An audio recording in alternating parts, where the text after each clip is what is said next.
Hello everyone, welcome to study Mitra rankers. Daily current affairs के session में आपका स्वागत है। आज हम most important one liner current affairs को कवर करने जा रहे हैं। तो चलिए शुरू करते हैं।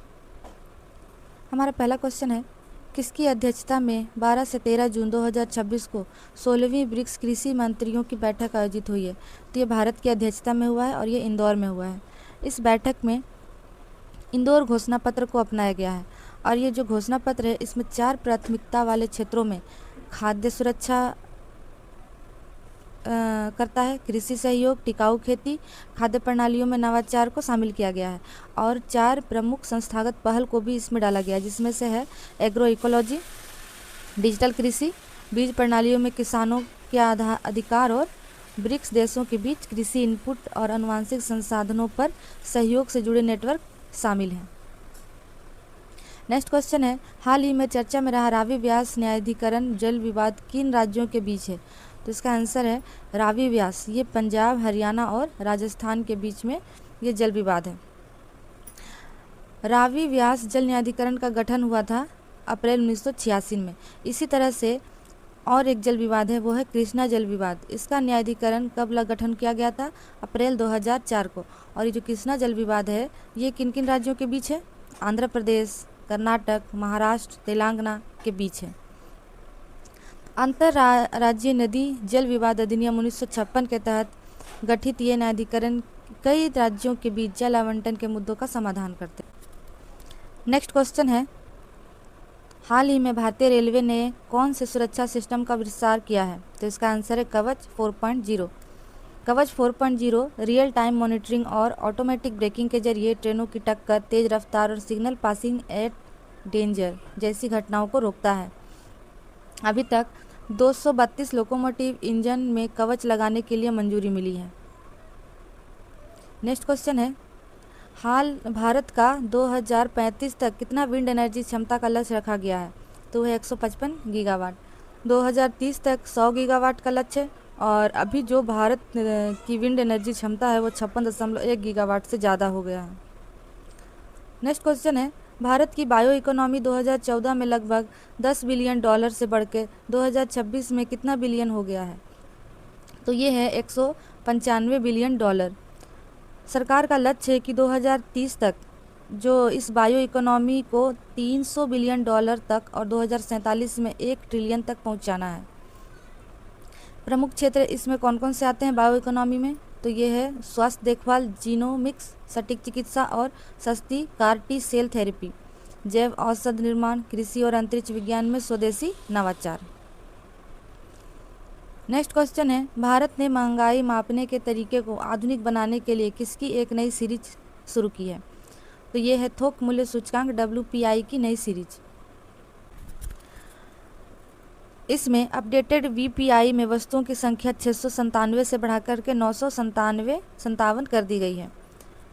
ईंधन और बिजली की कीमतों में बढ़ोतरी के कारण मई 2026 में VPI महंगाई दर बढ़कर 9.68 हो गई है।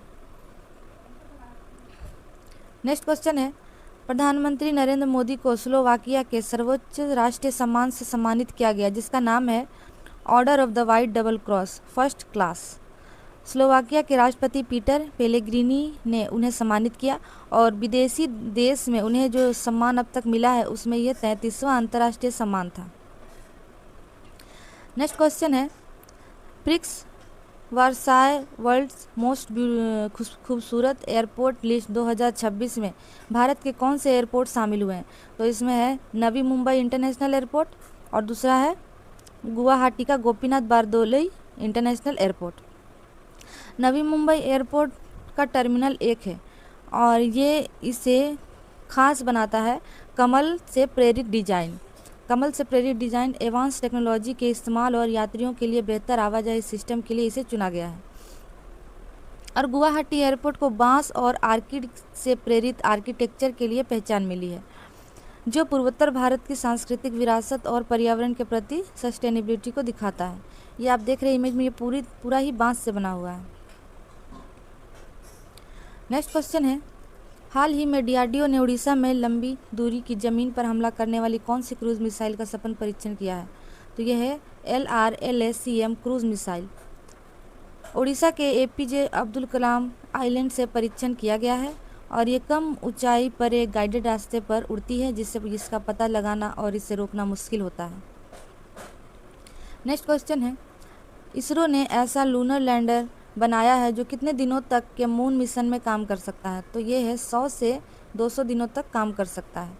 इसे इसरो और डिपार्टमेंट ऑफ एटॉमिक एनर्जी के साथ मिलकर बनाया गया है जा रहा है और इस लैंडर में एडवांस हीटिंग और थर्मल मैनेजमेंट सिस्टम होंगे ताकि ये चांद की रात में बहुत कम तापमान को भी झेल सके। इसका मकसद है चांद के दक्षिणी ध्रुव वाले इलाके में लंबे समय तक वैज्ञानिक खोज करना और पानी की बर्फ और चांद की जियोलॉजी का स्टडी। भारत के स्पेस विजन 2047 के तहत 2035 तक स्पेस स्टेशन और 2040 तक इंसानों के साथ मून मिशन भेजना शामिल है।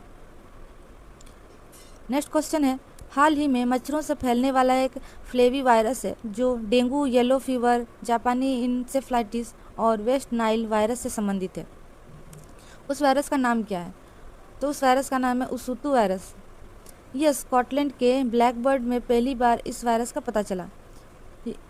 जो ये उसूतु वायरस है ये मुख्य रूप से पक्षियों खासकर ब्लैकबर्ड को प्रभावित करता है। नेक्स्ट क्वेश्चन है, टाइम्स 100 में खेल जगत के सबसे प्रतिभाशाली लोगों की लिस्ट में शामिल होने वाली एकमात्र भारतीय कौन बनी है? तो इनका आंसर है भारतीय क्रिकेटर स्मृति मंधाना। स्मृति मंधाना को BBC Indian sport women of the year भी ये रह चुकी हैं। नेक्स्ट क्वेश्चन है, हाल ही में भारतीय नौसेना के अर्नाला क्लास एंटी सबमरीन बेड़े में किसे शामिल किया गया है? तो इसका आंसर है आईएनएस अग्राय।